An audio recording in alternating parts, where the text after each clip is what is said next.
तुम्ही आल्यानंतर जसं मी सुरुवातीलाच म्हटलं की एसटी म्हणजे लाल परी जी आहे ती रिवॅम्प झाली. म्हणजे इतका आमूलाग्र बदल मधल्या काही काळामध्ये दिसू शकेल असा विजिबल चेंज जो आहे तो आपल्याला लाल परीमध्ये दिसतोय. म्हणजे काय होत होतं की साधारण आता बघा तुम्हालाही कल्पना आहे की प्रत्येकाकडे स्वतःची गाडी आहे किंवा ते लोक प्रिफर करतात किंवा मग गाडी घेऊन जाणं वगैरे, पण भाड्याने गाडी घेऊन जाणं. तर ह्या सगळ्यांचा आता कल जो आहे तो एक आरामदायी एसटी याकडे वळलेला आहे, जेणेकरून प्रदूषण देखील कंट्रोल होईल. ईव्हीज तुम्ही आणता आणि मला असं वाटतं त्या माध्यमातून सगळ्या गाड्या एसी देखील होतील अशी आपण येत्या काळामध्ये अपेक्षा करू.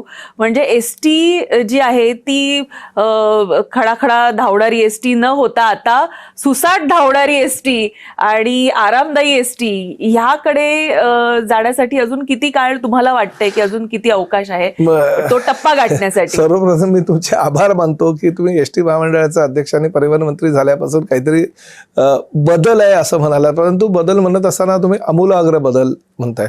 मी जबाबदारीने सांगतो अजून आमूलाग्र बदल झालेला नाही, तो मला करावा लागणार आहे. कारण मी स्वतः एसटी डेपो, एसटी स्टँड सगळीकडे फिरतो.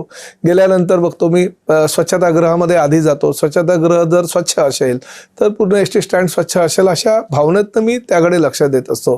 लोकांना पिण्याची पाण्याची व्यवस्था आहे का?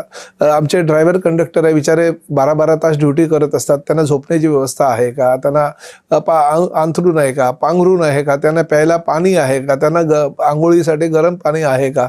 ह्या सुविधा मी बघत असतो. आणि त्या सुविधा बघत असताना मला असं वाटतं की अजूनही मी फक्त एक 10-20% सुधारणा केलेली, अजूनही मला 80% सुधारणा करायची आणि त्याला वेळ लागेल याची सुद्धा मला कल्पना आहे. गेल्या अनेक वर्षापासूनची जी प्रथा परंपरा आहे ते मोडीत काढून आपल्याला पुढे जायचं आहे. म्हणजे मला असं वाटतं दशकांमध्ये एसटी हा सर्वात दुर्लक्षित घटक राहिलेला आहे. त्यामुळे आता मी करतोय प्रयत्न आणि यश त्याला येईल. बघा कालावधी आहे. मला माझे नेते एकनाथ शिंदे साहेबांनी फार जबाबदारी मला ह्या पदासाठी ओळखून दिलेली आहे. विश्वास माझ्यावर आहे.